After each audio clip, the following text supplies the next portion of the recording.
Welcome back to another episode of Sound Pals Go to the Movies. I'm here with my friend Touly. Say hi, Touly. Hi, guys. Today we'll be reviewing BELLE. So just a fair warning, there's going to be spoilers up ahead, so you've been warned. Suzu, a shy high school student, lives in a rural village. She has only been a shadow for herself. But when she enters the U, a massive virtual world, she escapes into her online persona BELLE, a globally beloved singer. So we reviewed BELLE in the Japanese audio with English subtitles. So we'll be presenting our review from that point of view. So let's begin with my first pro. We have a story about losing a loved one and falling into a state where you are closing yourself off to others due to social anxiety or the fear that you will also lose them. Such is the case for Suzu. I like that the film tried to include other characters, such as the relationship between Suzu and her father, also Suzu and her crush Shinobu, and of course BELLE and the dragon, which is the beast. This movie is also just about finding your voice, accepting oneself as they are, and not trying to make yourself into something others want you to be. In a sense, this movie is about finding your true self within yourself and knowing that you're worth something. Next point is how the director, Mamoru Hosoda, seemed to be changing his view on the internet and social media since his previous other works. He has painted the internet as a dark and dangerous place for kids, or how it might corrupt people into turning them bad. But here we see it as a neutral place where you do find people being bad and good at the same time. You see the negative and the good. For example, when Suzu's friend tells her, hey, BELLE is loved by all these people, but then Suzu says, but half of them aren't commenting that they don't like me. And her friend reinstates to her that she should see the positive side of things. Online, people will hate and like things, so just take it for what it is. This shows the internet more accurately. You can go create a new persona so people cannot link themselves to the real person. At the same time, people are in fear of being unmasked online and being found out who they really are. Such is the case in real life with the new trend of VTubers and people loving them so much that they are seeking out to find out who they really are in real life, which at the same time, the VTubers are not trying to become famous with their real persona, but their online persona. But we also have the negative effects of the internet in the movie, such as isolation, bullying, and other such things. The movie really tries to shed a small light on these issues. My next point is the music. It was nice. It was soft and smooth, allowed for the vocals to not be over the top and not outshine the message. This one made me feel comfortable to listen to, which kind of made me pay more attention to the lyrics, which is where the message lies in the movie. It just made me wonder,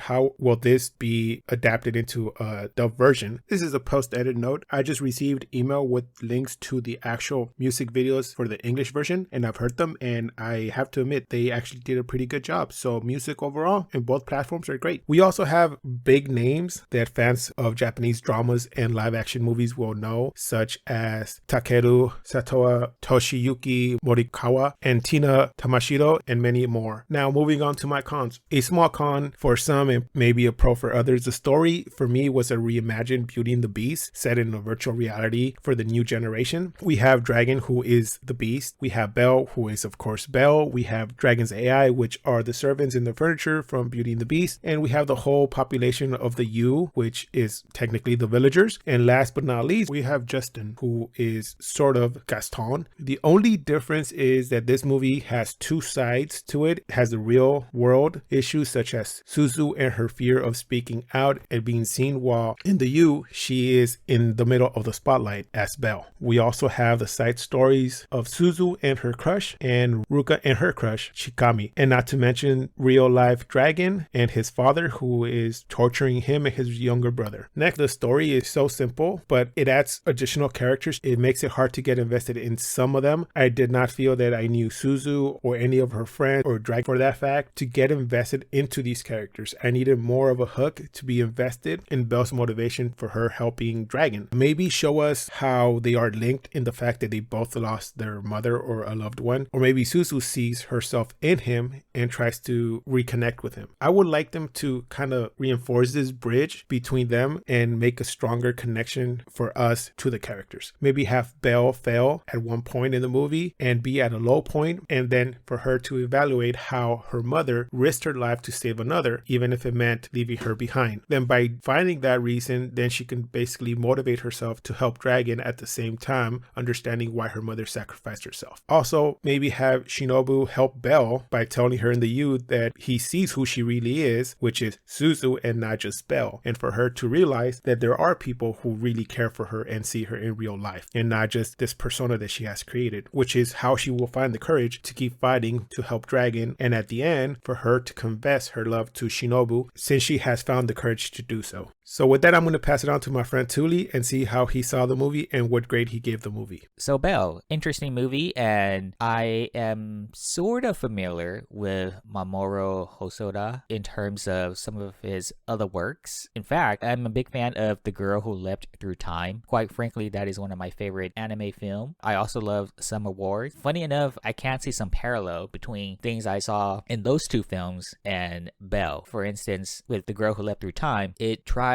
to focus primarily on one character in that film. How that compares to BELLE, of course, then it tries to center the story around Chizu in comparison to Summer Wars, and this is just me trying to look at it from an overview perspective, not diving too deep. Summer Wars does have that sort of virtual component to it where people can sort of enter another realm and sort of live another life. In that case, it was more revolved around a combat system, among other things, but it gives me that same vibe. With that being said, when I saw BELLE, it drew some parallelism in that because BELLE does have this concept of there being a virtual world where people can go in and sort of escape reality and be someone else. I saw some themes that were already in some of his prior work. That was nice. Going back to some of the components that Sal mentioned about this film, I appreciated the effort that was put into this film from the visual perspective. A lot of the sceneries, they really shined because they were so vibrant and produced on such a detailed level, like seeing the water flow and reflective to the environment being very fleshed out and real in terms of like animated medium. So that was one of the first things that I noticed about the film. Like when I saw Chizu walking across that bridge with the river underneath it, that scene to me, it really caught my eyes. Things like that about the film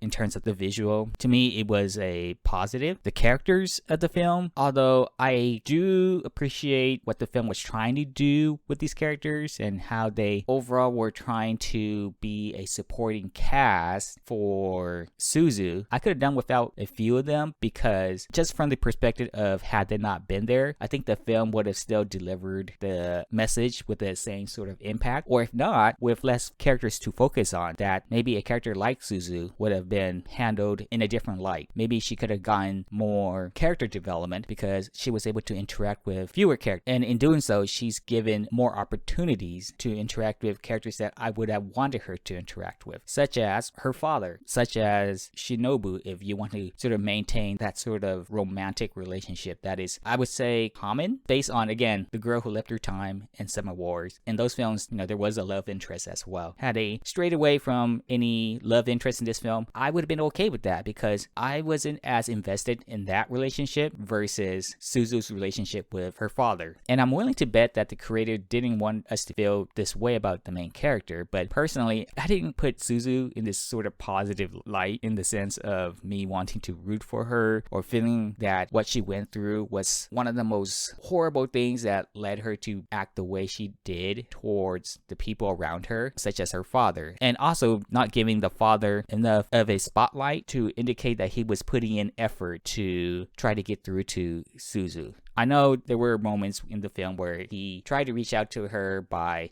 asking her if she wanted to eat this or if she wanted a ride to school. There wasn't like that conversation between the two at any point of the film or early in the film that made me feel that there was this sort of gap between them. It was just more about Chizu rejecting his offer. And I really wanted that sort of relationship to really blossom throughout the film. And as a result of Chizu being more a participant in that virtual world, like how what she experienced in that alternative world in which she had become more and more comfortable in expressing herself, I wish she could have taken some of the lessons and using it in reality and coming to grasp what she is doing in reality and maybe the people who she is neglecting or maybe hurting, stuff like that. So this circles back to there potentially being just too many characters in this film, or maybe not necessarily too many characters, but trying to get these other characters the spotlight versus focusing primarily on one or two characters surrounding Suzu. Suzu. So I would have maybe just focused more on the father. And if you wanted to keep that sort of twist at the end with the true identity of the beast and how Suzu wanted to help the two kids, because it would sort of give her a realization as to why her mother did what she did, so she could come to terms with what happened to her mother, sacrificing herself, then I'm okay with that. Those characters still being there, and maybe her best friend helping her along the side. But characters like Ruka and Shinjiro, again, characters like those, I feel like either they could have been done without or just been played down a little bit, because then you would give opportunities for other characters to sort of shine that would be more centralized around Suzu and the sort of struggle she's going through in life, and how they could have developed these relationships that she could have had with people that would get her to come to terms with the struggle that she's going through. In terms of the pacing of the film, I feel like some of the ideas that were portrayed could have been downplayed a little bit. Like, I felt the movie was trying to focus on too many things and trying to make those components of the film as important as one another. For example, when they were trying to find out the true identity of the beast, right after just coming across the beast, I felt that to be kind of weird, because to me it felt like Belle's obsession with the beast just came out of the blue. Like, she met him during her performance in the dome, and all of a sudden she sensed this sort of, I don't know, you want to call it a connection with the beast or something, but then there was this strong desire to find out who the beast was after the fact. And it might attribute to what Sal said earlier, to put it in the light of a VTuber, where people just want to know who this person is behind the scene or behind the mask. The whole psychological aspect of the human persona of wanting to know the unknown, that could have played into it, but they could have maybe slow play that, just show the beast initially, and then the beast goes away, and then suddenly, you start building up this sort of interest towards the character. You want to build it to a confrontation between Belle and Beast, I feel like, to where whatever transpired then will be the culmination of their meetings leading up to that point. And normally I would like this to transpire throughout the film gradually, but the way the movie went about establishing the relationship between these two characters, the movie made it feel like Belle already had this strong sort of interest with the beast, just having been introduced to him. And I don't know if you want to call it love at first sight. I couldn't make sense of it, so that's why it kind of threw me off when it happened the way it did. And of course, there were things that happened during that confrontation between those guardians of justice and the beast and the leader. This is probably me being nitpicky, but I thought that when he was shooting those lasers at the beast and he was missing, that some of those audience members, or at least their panels, would have gotten hit. It's not like the lasers could have just dissipated within that dome. So I wanted to see some sort of aftermath for that captain to have been so nonchalant with shooting his lasers. And again, I'm admitting it that that's being nitpicky, but that did catch my eye. So I felt like there was a lot happening in this film, but at the same time, the things that I wanted to develop and happen more didn't actually occur. And this is, again, in comparison to some of the other works Mamoru Hosoda has been involved with, in which I felt lead characters or supporting characters, they actually played more of a significant role in developing characters and moving the story along to a more centralized theme. I think this movie was trying to do too much. If they had just picked out one or two of these components and just focused on them instead of trying to address so many ideas. Although I do find it endearing that Suzu is able to embrace who she really is in this virtual world by being a singer, being more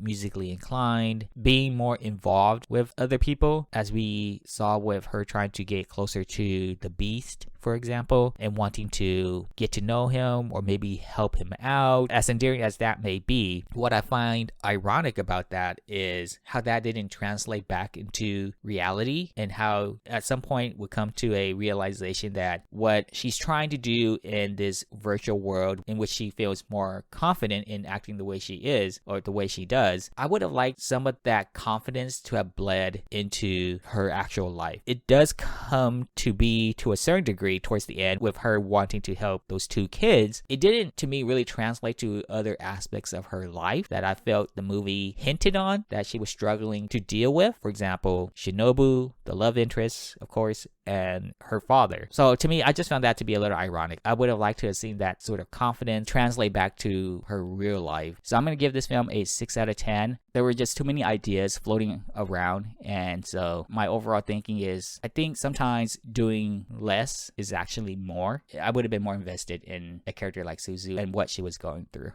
For me, overall, this movie reminds me of the director's previous works, like Mirai, which has to do with family bonds, since we have Suzu losing her mother, which leads her to close herself off to others due to her social anxiety, and her losing confidence to sing in front of others, which I believe she did with her mother when her mother was still alive. I get this small hint of Sword Art Online Ordinal Scale movie, which revolves around the virtual idol Yuna, by the way, who was voiced by Sayaka Kanada, and she recently has passed away. So back to what I was saying. The visuals are there, but I feel that this movie did not try to sell the visuals over the story. If you pay attention closely, you will get the overall message of the story telling you the significance about being true to your oneself and try to find yourself versus trying to create a false persona in the virtual world or in real life. So I agree with Touly and what he said. So I'm going to give this movie a 6 out of 10. I enjoyed his previous works of the directors, The Girl Who Leapt Through Time,